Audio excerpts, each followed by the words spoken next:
حتى أهل البدع والأهواء، أهل البدع العقائدية وأهل البدع السياسية. أنا أقول بيننا وبينكم السلف، بيننا وبينكم الكتب، كان فيقول البدع بيننا وبينكم.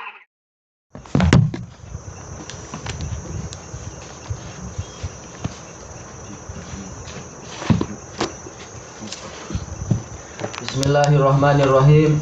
Qala Syekh Al-Rasyid rahimahullahu ta'ala, qauluhu wala habbatin fi dhulumatil ard, dan tidak pula satu biji pun yang ada di kegelapan bumi.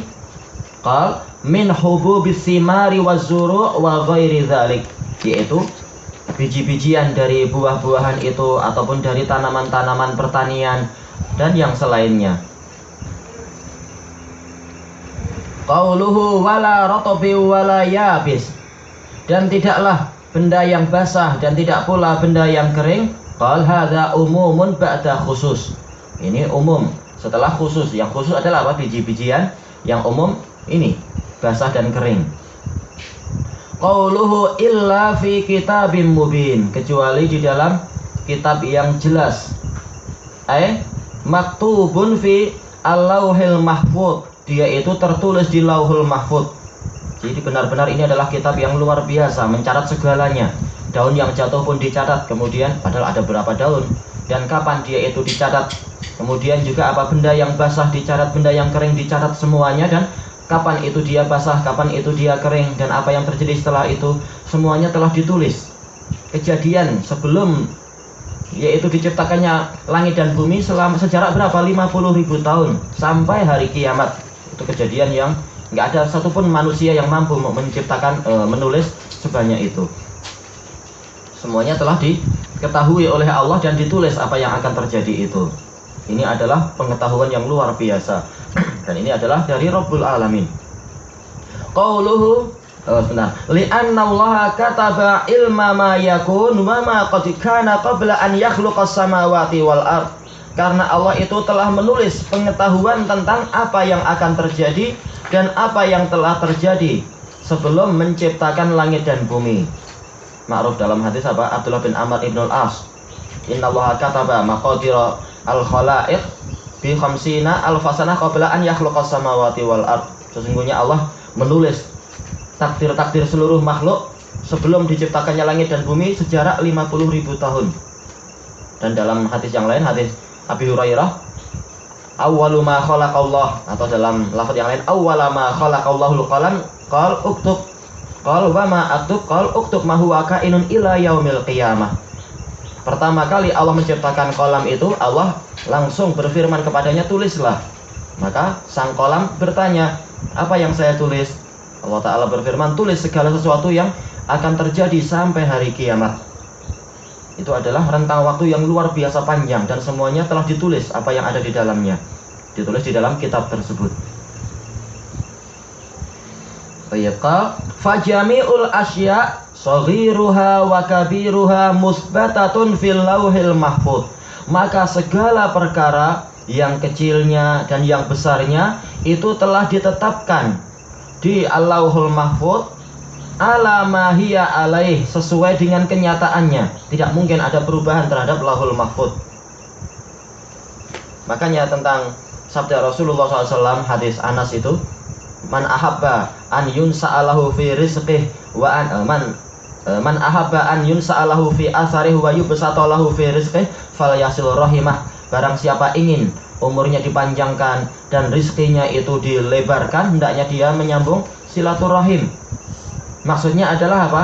Di dalam ilmunya malaikat, yaitu Allah Ta'ala berfirman kepada malaikat, kata para ulama, yang intinya adalah kalau si fulan menyambung silaturahim, maka catat dia umurnya tambah sekian, rizkinya tambah sekian. Tapi kalau tidak, maka tetapkan rizkinya sekian dan umurnya itu sekian saja. Jadi untuk di catatan malaikat masih mungkin untuk diperbaiki, masih mungkin untuk dirubah dan sebagainya. Tetapi yang di Lauhul Mahfuz, Allah telah tahu apa yang sebenarnya akan terjadi, dan itu tidak berubah yang di dalam Lauhul Mahfuz.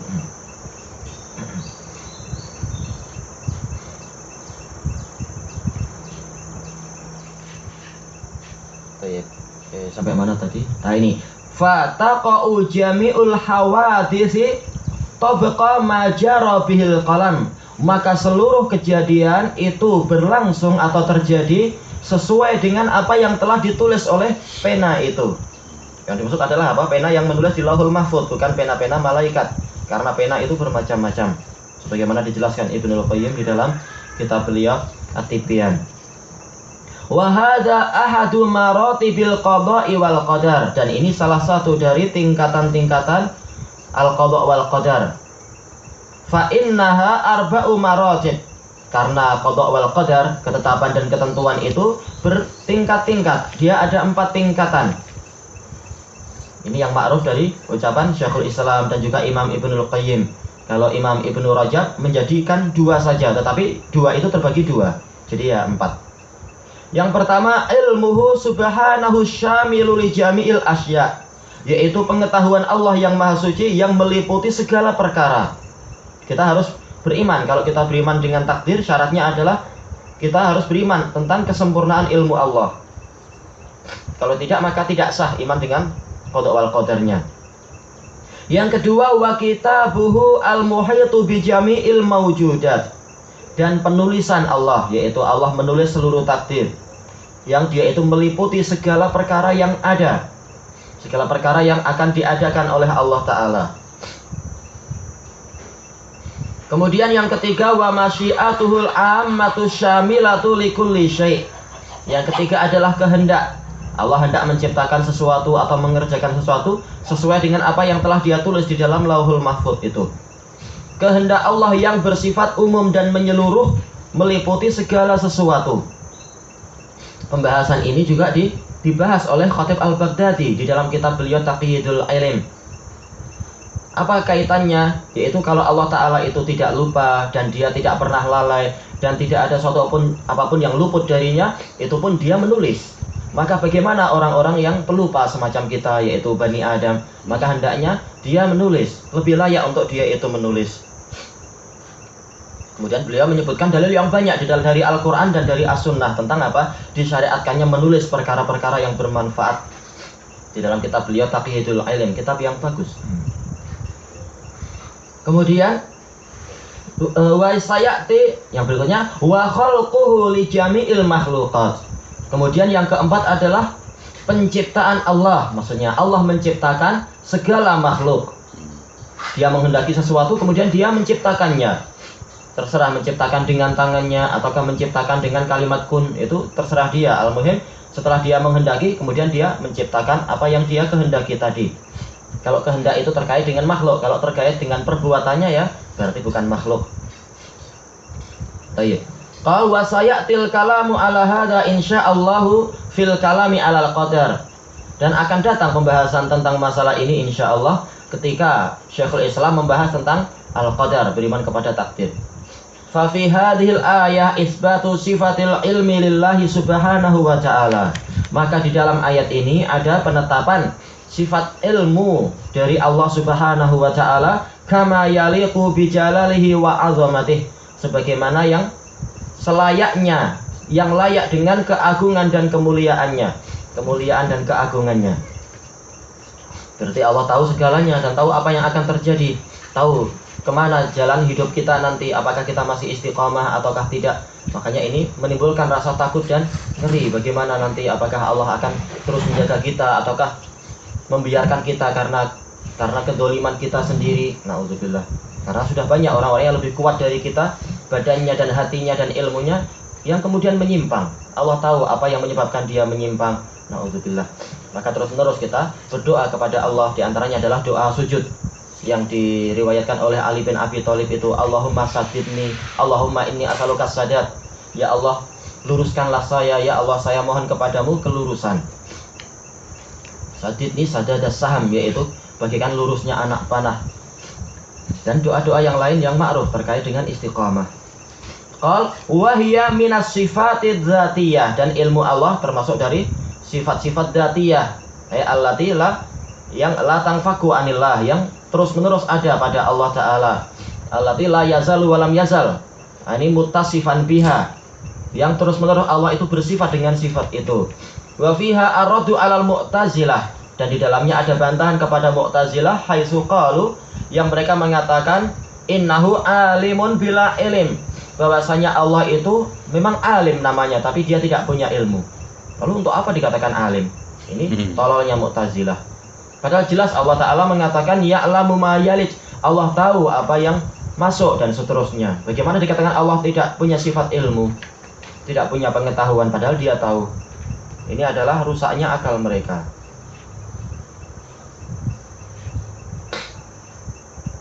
Kemudian wa fiha isbatu ihatati ilmihi bi kulli syai'. Di dalam ayat tadi ada penetapan luasnya, atau ihatah artinya meliputi, bahwasanya ilmu Allah itu meliputi segala sesuatu. Fala yakhfa alaihi khafiyah, maka tidak tersembunyi dari Allah perkara-perkara yang tersembunyi.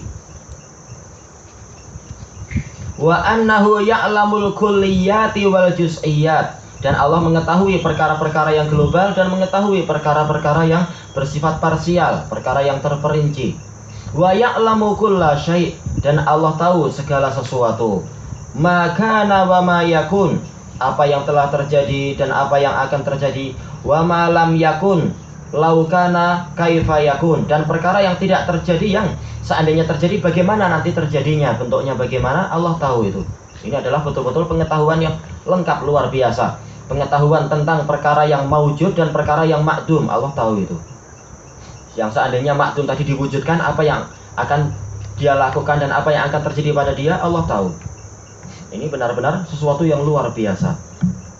Ini adalah kesempurnaan ilmu Allah. Kama qala subhanah, sebagaimana firman Allah yang maha suci, walau alimallahu fihim khairal la asma'ahum, seandainya Allah mengetahui di dalam diri mereka ada kebaikan, niscaya Allah akan menjadikan mereka itu mendengar. Sam'ul ijabah, pendengaran yang bersifat apa? Ijabah, memenuhi seruan Nabi. Tapi Allah tahu bahwasanya di dalam hati Fir'aun itu ada pembangkangan. Allah tahu di dalam hati Abu Jahal itu ada penentangan. Sehingga apa? Allah tidak memberikan hidayah kepada mereka. Allah tahu mereka tidak layak untuk dimasukkan ke dalam surga. Jiwanya adalah jiwa yang buruk. Kemudian waqala ta'ala walau ruddu la'adu limanuhu an, seandainya mereka dikembalikan ke dunia, dikembalikan ke kehidupan mereka yang di dunia, niscaya mereka akan kembali kepada perkara yang mereka dilarang darinya. Ini adalah perkara yang mustahil. Allah Ta'ala mustahil dalam artian bukannya Allah tidak mampu, tapi mustahil dari ketetapan Allah, yaitu orang yang sudah mati tidak mungkin dia itu akan kembali ke dunia. Tapi Allah tahu seandainya mereka dikembalikan, mereka akan berbuat maksiat lagi. Allah tahu itu. Makanya ayat ini datang setelah membantah ucapan apa? Orang-orang yang mengatakan, wahai Rabb kami, kembalikan kami, niscaya kami akan beriman begini-begini. Kemudian Allah Ta'ala membantah, seandainya mereka dikembalikan, mereka akan maksiat lagi, mereka akan membangkang dan kufur lagi. Allah tahu. Wa fi hadhil ayah dan di dalam ayat ini ar-raddu ala man za'ama anna Rasulullah SAW ya'lamul ghaib. Ada bantahan terhadap orang yang menyatakan bahwasanya Rasulullah SAW itu mengetahui perkara gaib. Kenapa? Karena ayatnya bersifat hasar. Wa indahu mafatihul ghaib. Dan hanya di sisi Allah lah kunci-kunci perkara yang gaib itu. Maka Nabi Muhammad itu tidak tahu perkara yang gaib. Makanya ketika dua anak kecil yang bernyanyi itu mengatakan, wa fina rasulun ya'lamu ma fi ghadin, di tengah-tengah kami ada rasul yang mengetahui apa yang akan terjadi besok. Maka Rasulullah melarang ucapan itu karena beliau tak tahu apa yang akan terjadi. Allah Ta'ala disebutkan nggak di sini ayatnya, qul la ya'lamu man fis samawati wal ardil ghaiba illallah.